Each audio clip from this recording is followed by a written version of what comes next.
Bonjour à tous.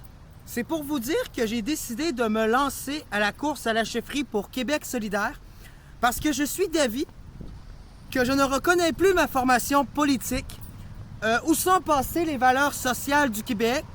À ma connaissance, à ce que j'ai vu dans les régions, à ce que j'ai vu au Québec, dans le centre du Québec, les problèmes communautaires ne s'arrêtent pas à la région métropolitaine de Montréal. Donc, je suis d'avis qu'il est grand temps d'avoir un candidat québécois qui vient de la ville de Québec, qui vient des régions, pour représenter la formation politique à l'Assemblée nationale. Parce que là, pour de vrai, on est en perte d'état d'âme. Je suis d'avis qu'une personne itinérante comme moi, qui a vécu de la discrimination sur le genre toute sa vie, pas assez homme pour les autres, pas assez femme pour d'autres, en tant que personne bispirituelle, qui se considère des deux identités sexuelles, et oui, je suis une femme à barbe, ça paraît peut-être pas, malgré mon corps masculin, mais il reste que je suis une femme à l'intérieur. Et je suis un peu tanné qu'on reconnaisse pas ce statut-là chez de nombreuses personnes au Québec. Donc, je suis d'avis que la meilleure personne pour remplacer Manon Massé, c'est tout simplement moi. Peut-être que je me prétends. Je trouvais que Ruba Gazelle, c'était une très bonne candidate. Pour de vrai, je l'aurais placée. Je l'aurais placée moi-même à ma place. Mais pourquoi je me dévaloriserais au point de laisser ma place à quelqu'un d'autre plutôt que d'essayer de prendre peut-être la place qui me revient de droit dans la société?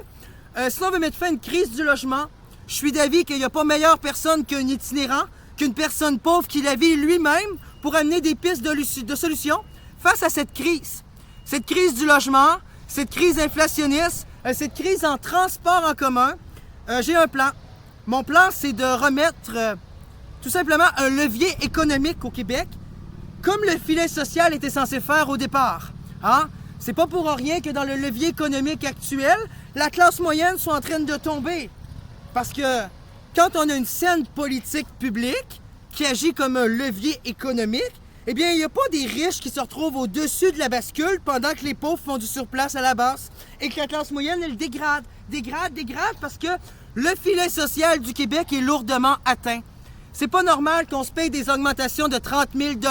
C'est même pas éthique. Je suis sûr que si on demande à la commissaire en déontologie parlementaire, je suis sûr qu'elle trouverait pas très éthique que des élus se votent une augmentation de salaire de 30 000 $, ce qui est quasiment la moitié du salaire moyen des Québécois, ce qui est 10 000 de plus que le salaire moyen des femmes au Québec, puis ce qui est même pas un tiers de mon aide sociale. Pendant qu'on donne 11 000 $ aux assistés sociaux, on voudrait se payer une belle augmentation de salaire. Alors moi, je me présente comme candidat porte-parole à l'investiture de Québec solidaire parce que je suis d'avis qu'il faut s'opposer à ce projet-là. Puis il faut aller plus loin même. Je pense qu'on devrait proposer un projet pour descendre le salaire des élus parce que c'est irresponsable de penser à augmenter son salaire pendant que le reste du Québec coupe dans les dépenses, économise, fait des réserves et ont de la misère à subvenir à leurs besoins.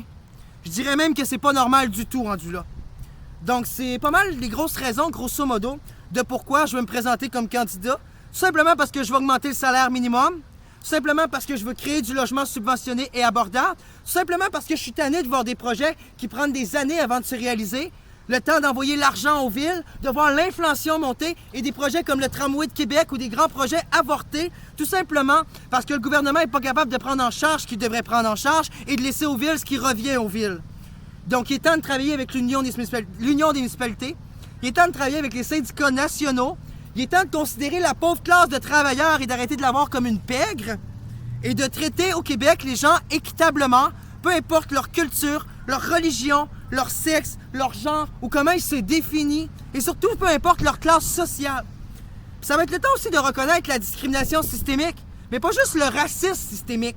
Parce que la discrimination systémique, ça prend toutes les formes. Et moi, je l'ai vu dans la rue, comment qu'un seul individu avec des préjugés peut corrompre tout un système à la hitlérienne, à la Mussolini, dans un fascisme omniprésent qui censure l'opposition politique et la liberté de presse.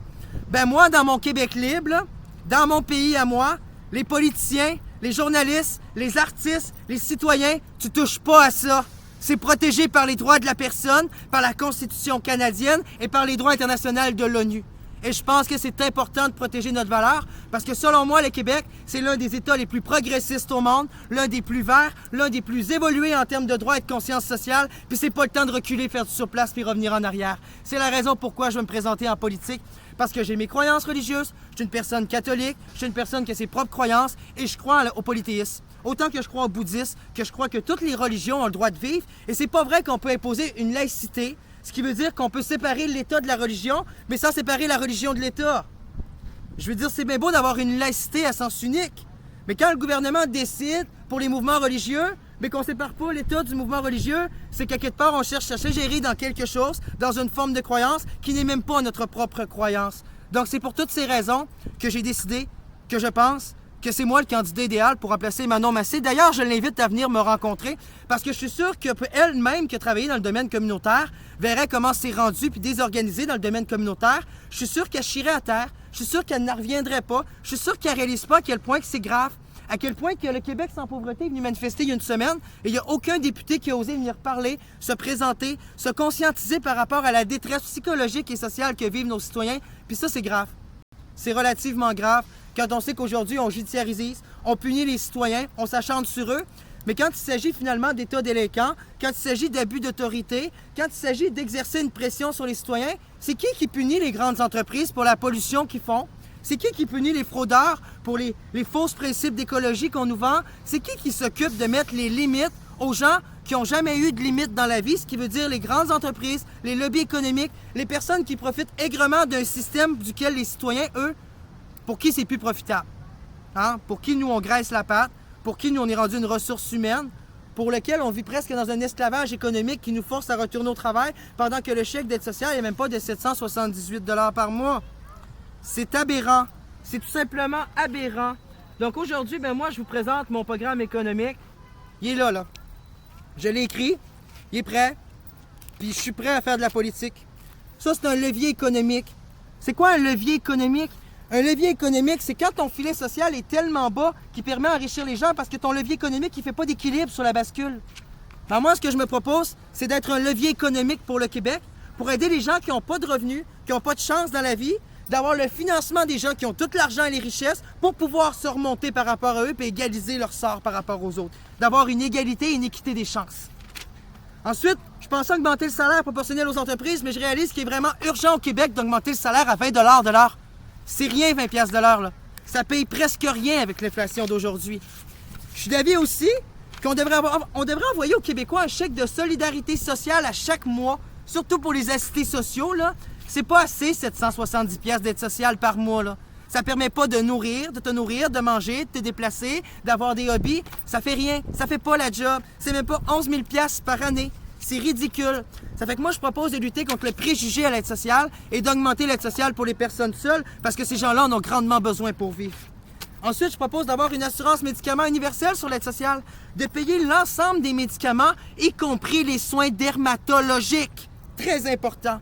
Et je propose de prendre le petit carnet bleu et de l'ouvrir aux travailleurs, de payer les soins dentaires à l'ensemble des Québécois. Comme ça, il n'y a plus aucun Québécois qui va dire qu'au Québec, on profite du système d'aide sociale à partir du moment où tout le monde va en profiter. Ensuite, je vais mettre la priorité piéton dans nos villes. Oui. Je vais mettre des radars pour les transports en commun, des radars pour les piétons, pour les vélos, parce que c'est pas vrai qu'on va dépenser notre énergie vitale à pas manger la moitié du mois avec un pauvre chèque d'aide sociale pour regarder des voitures nous polluer et avoir la priorité alors que c'est un luxe de détruire l'environnement. Ben, détruire l'environnement, ça ne devrait pas être un luxe au Québec, même que ça devrait être facturé par une taxe. Hein? Une taxe sur le gaz naturel au litre vendu dans les ménages et dans les entreprises qui va servir à un fonds de reforestation et de séquestration du carbone. Ensuite, je vais mettre une taxe sur la fraude écologique. Toute entreprise qui essaye de nous vendre une fausse écologie, des plastiques qui ne sont pas vraiment dégradables, d'utiliser de stratagèmes douteux dans le but d'utiliser le marketing publicitaire pour vendre l'écologie au lieu d'en faire une norme, eh bien, je vais leur facturer leur erreur et ils vont devoir payer parce que je vais faire fructifier la fraude environnementale pour le gouvernement du Québec et ramener des revenus à l'État. Au même principe qu'on va taxer les produits à usage unique, à McDonald's, à Burger King, parce que ces gens-là, ils ont le droit d'avoir une entreprise qui utilise les choix moins judicieux. Mais à quelque part, le consommateur doit payer pour ses mauvais choix écologiques. Et il est temps de placer les limites parce que ça coûte cher nettoyer nos villes. Et on nettoie ça à nos frais. Ensuite, je propose de faire un tribunal jeunesse, une charte de la protection de l'enfance, mais qui est indépendante de la DPJ et qui prend les plaintes des enfants. Parce que dans le système actuel, on a tendance à considérer que parce que les enfants n'ont pas de droit de vote, qu'ils sont la propriété de leurs parents ou de l'État qui n'ont pas de droit. C'est pas normal de ne pas laisser des droits à nos enfants. Nos enfants méritent mieux que ça. Et afin d'accélérer les projets en transport en commun, étant donné que les routes, c'est propriété du ministère des Transports, eh bien, je suis d'avis que le transport en commun des villes devrait devenir la propriété du ministère des Transports afin de, tout simplement, comment je pourrais dire, libérer les villes du fardeau fiscal qu'est le transport en commun, arrêter de faire retarder les projets importants comme le REM, le tramway et des transports en commun qui sont essentiels à nos villes et ainsi accélérer les projets de développement en reprenant possession du transport en commun au même titre que le gouvernement du Québec met des énormes budgets dans le retien de ces routes alors que c'est des voiries, alors que c'est le transport. Alors pourquoi on laisserait le transport en commun dans les mains des villes actuellement alors que finalement on se rend compte que ça ne fait pas du tout avancer les choses ni notre société? Donc, c'est ce qui conclut pour commencer mon plan. Pour les gens qui veulent savoir un petit peu plus sur mon plan, j'ai un plan détaillé qui propose d'égaliser les taxes de vente du Québec avec celles des taxes fédérales, qui propose de créer un système de prêt d'argent chez Emploi Québec, de créer un système de programmes et de recentraliser tous les programmes d'aide à l'emploi au Centre local d'emploi du Québec. Je propose également de réduire le prix de bien des choses, de mettre une taxe sur la richesse afin de descendre les taxes aux citoyens. La création du 811, l'urgence en santé mentale, oui. De payer un réseau de psychologues dans l'ensemble du Québec pour mettre fin à cette détresse psychologique et à se laisser aller, qu'on ne s'occupe pas de la santé des gens. Donc ici, je propose de créer un ministère des Affaires sociales et du domaine communautaire afin de remettre l'organisation sociale au centre du pouvoir et de pouvoir enfin avoir au Québec une forme d'organisation dans le domaine communautaire, ce que j'appelle l'anarchie moderne organisationnelle constituante. Ça veut dire que le gouvernement est au centre d'une pyramide dans laquelle les citoyens sont à la base et le système public et privé compose deux parties qui travaillent sur une table organisationnelle communautaire qui, elle, décide de prendre les décisions ou met en place les décisions. Donc, il est grand temps de retirer le pouvoir, l'argent et l'influence de la main d'une oligarchie économique qui se réserve le pouvoir parce qu'au Québec, c'est malheureusement une minorité économique très bien nantie qui dirige le peuple, qui dirige l'ensemble de la société, alors que la société compose une majorité. Et je ne trouve pas ça correct du tout. C'est la raison pourquoi je crois fortement qu'un pauvre, qu'une personne homosexuelle de transidentité, bispirituelle, bigenre, qui n'a pas fini son secondaire faute d'intimidation, qui vous a prévenu de bien des choses, étant donné que ça fait des années qu'on comprend un peu mes idées, mais en me laissant en arrière, en backup, j'ai décidé de remonter à la source et de prendre les idées à la source et de les présenter directement aux Québécois.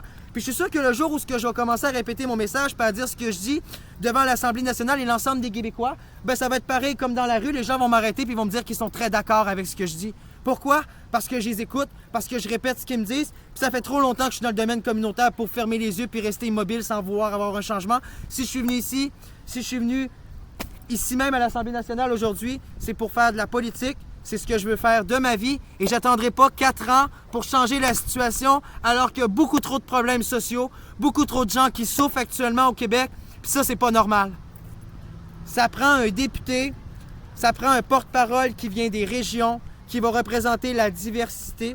Et aujourd'hui, je pose Québec solidaire à un choix qui n'est pas facile entre le multiculturalisme, la croyance religieuse, que j'ai, qui fait partie intégrante de moi, mais qui ne paraît pas pour ma couleur.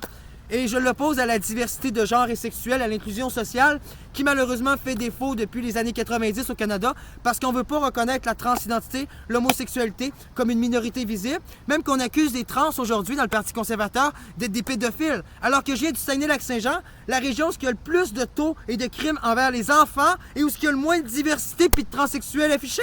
Parce que si tu embrasses ou que tu te mets du maquillage ou que tu as l'air trop gay dans cette ville-là, tu te fais crier des bêtises, tu te fais insulter, puis on utilise même la justice puis la police contre toi. Puis on prend pas tes plaintes aux droits de la personne, c'est ça la vérité. Et c'est ça que je veux changer en politique au Québec. Parce que selon moi, pour moi, ça fonctionne pas.